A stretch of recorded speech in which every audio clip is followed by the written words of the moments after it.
Good day, everyone, and welcome to today's lecture, Plato's Republic, Justice, and the Ideal State. Today, we will explore Plato's Republic, one of the most influential texts in the history of philosophy. As we embark on this journey, it's essential to remember that Plato's dialogue is not merely a theoretical exploration of political structures, but a profound inquiry into the nature of justice and the human soul. To fully engage with the themes we'll be covering today, I strongly recommend you read key sections from The Republic, especially Book Y, where Socrates challenges various definitions of justice presented by Cephalus, Polemarchus, and Thrasymachus. Their discussions lay the groundwork for Plato's theory of justice as a harmony between different parts of both the individual soul and society. Equally important are Books 6 and 7, which introduce the philosopher king and the allegory of the cave. These sections highlight Plato's view that only philosophers who have transcended the world of appearances and grasped the forms, particularly the form of the good, are fit to rule. The discussions here are central to understanding Plato's vision of the ideal state, where justice is achieved when each class, rulers, guardians, and producers, performs its appropriate function. As you prepare for today's lecture, keep these key dialogues in mind, especially passages such as Republic. I-331c. Cephalus defines justice as telling the truth and paying debts. Republic. I-338c. Thrasymachus' claim that justice serves the interests of the stronger. Republic. Ford 443de. The soul's tripartite division mirrors the ideal state structure. Reading these sections will enhance your ability to engage with Plato's arguments critically and allow you to see how these ideas resonate with historical and contemporary justice discussions. Let's dive deeper into these themes as we explore Plato's concept of the ideal state and the role of the philosopher king. Thank you. Lecture 15, Plato's Republic, Justice, and the Ideal State. Good day, everyone. Today's lecture explores one of the most foundational texts in Western philosophy, Plato's Republic. Specifically, we will dive into the themes of justice, governance, and the ideal state as they are outlined in this monumental work. I aim to engage you not just with Plato's ideas, but also with how those ideas continue to influence contemporary philosophical and political thought. Keep in mind that the Republic is not just a book on politics or ethics, but an exploration of the human soul and the structure of the cosmos itself. Let's start by framing what Plato means by justice and how he links this concept to the structure of an ideal state. Our central questions will be, what is justice? How can it be implemented in the governance of a society? And finally, what does Plato's ideal state look like? Defining justice in the Republic. The idea of justice, dikaiosune, is one of the most critical and recurring concepts in the Republic. The question of justice is introduced early on in Book 1, where Socrates, the central figure in the dialogue, engages in a discussion with several interlocutors, including Cephalus, Polemarchus, and Thrasymachus. Each of them offers a different perspective on justice, prompting Socrates to guide the discussion toward a deeper understanding. Cephalus, for example, suggests that justice is telling the truth and paying one's debts, 331c. This definition, however, falls short for Socrates, as he quickly points out that returning a weapon to a madman, though it might be considered a debt, would not be just. Polemarchus, picking up where his father Cephalus leaves off, refines the definition of justice to mean doing good to one's friends and harm to one's enemies, 332b. But again, Socrates dismantles this idea, arguing that justice cannot consist in harming anyone, even one's enemies, as it would be inconsistent with the nature of justice itself. Injustice can never be a virtue, and thus it can never be just to harm another, even an enemy, 335d. The most striking challenge to Socrates comes from Thrasymachus, who argues that justice is nothing more than the advantage of the stronger, 338c. In other words, justice is whatever benefits those in power. For Thrasymachus, rulers make laws to serve their own interests, and therefore, justice is inherently self-serving for the ruling class. Socrates, however, systematically refutes this view by pointing out that rulers, like any craftsman, sometimes make mistakes.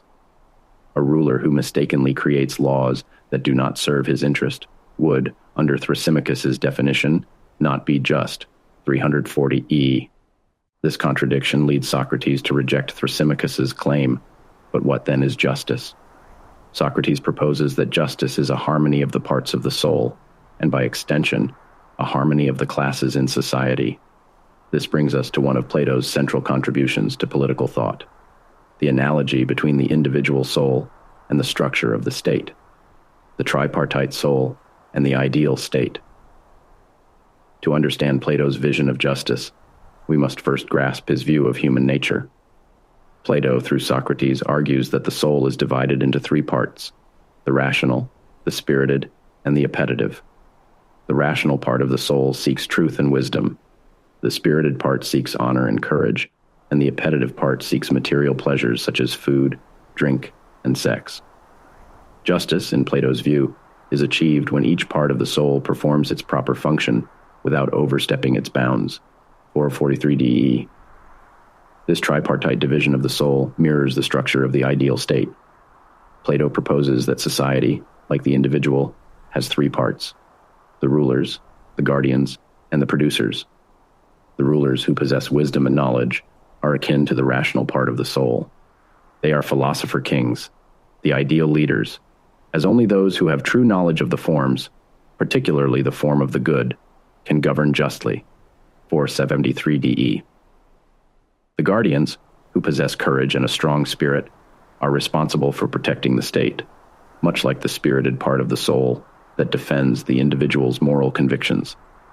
Finally, the producers, who include farmers, artisans, and merchants, represent the appetitive part of the soul, as they are concerned with the material needs of the state. 403ab. Justice, for Plato, occurs when each class in society performs its proper role and does not meddle in the affairs of the other classes. The rulers govern, the guardians protect, and the producers provide for the material needs of the state. Injustice arises when this balance is disrupted, when, for example, the producers or the guardians try to take over the role of the rulers. 434c. The philosopher king, the ideal ruler. One of Plato's most revolutionary ideas in the Republic is the notion of the philosopher king, which he introduces in Book 6. Plato argues that the ideal ruler must be a philosopher, as only philosophers have access to the higher knowledge of the forms, especially the form of the good. The philosopher king is not merely a lover of knowledge, but someone who can transcend the material world and grasp the eternal truths that underlie reality. 484a. This is where Plato introduces his famous metaphor of the divided line and the allegory of the cave. The divided line represents the levels of knowledge and reality, with the world of appearances at the lower end and the world of the forms at the higher end.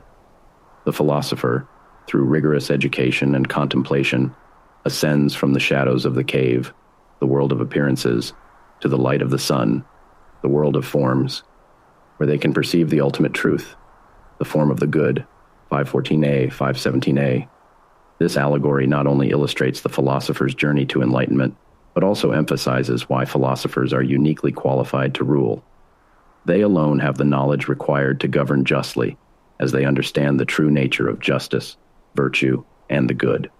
For Plato, any other form of governance, whether by the many, democracy, the few, oligarchy, or the one, tyranny, is flawed because it is not grounded in true knowledge. 520ab.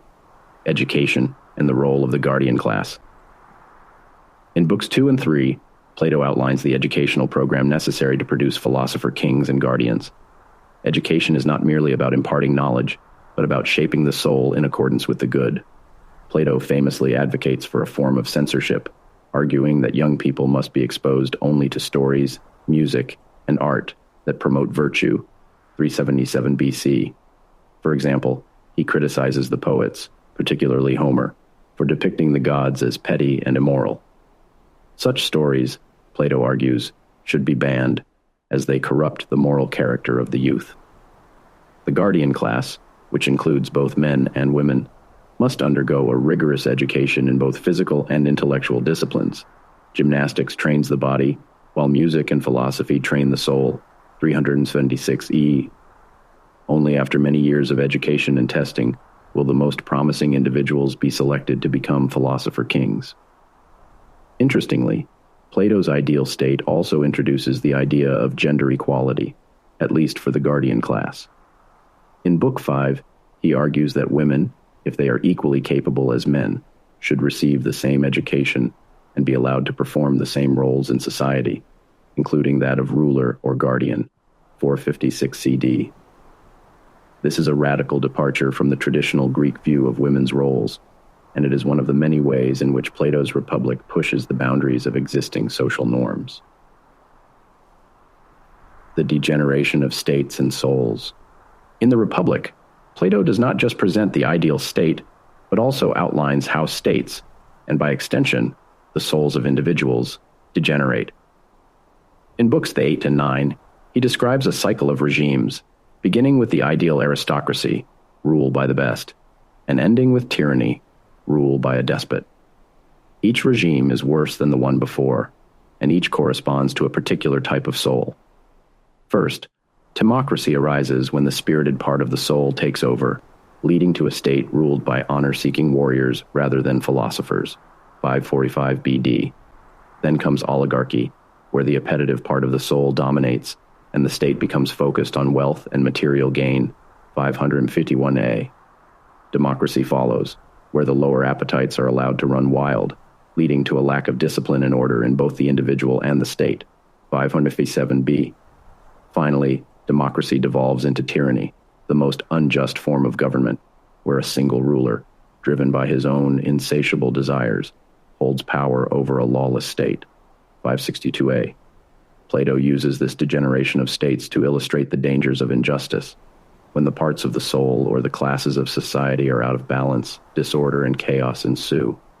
The only way to prevent this degeneration is through the rule of the philosopher king, who can maintain harmony both within the individual soul and within the state, 576b. Justice as harmony. Returning to our original question, what is justice?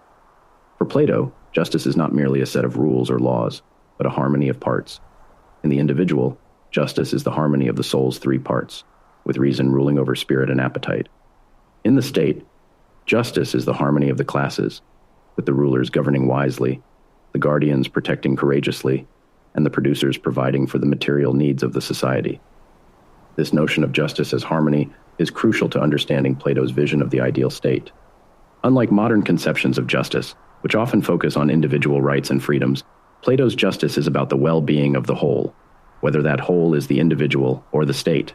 It is about each part performing its proper role for the greater good. Conclusion. Plato's Republic offers a profound and enduring vision of justice and the ideal state. Although his proposals may seem utopian or even authoritarian to modern readers, the questions he raises about the nature of justice, the role of rulers, and the structure of society remain as relevant today as they were in ancient Athens. His belief in the philosopher king, the harmony of the soul, and the need for rigorous education to cultivate virtue continues to challenge our assumptions about governance and morality. In the end, Plato's Republic invites us to reflect not only on what justice means in a political sense, but also on what it means in our own lives. How do we achieve harmony within ourselves? How do we ensure that our actions contribute to the greater good? These are questions that we, like Plato, must continue to ask if we are to live justly in an often unjust world. Let's keep these ideas in mind as we move forward with our exploration of justice, governance, and the ideal state. Thank you.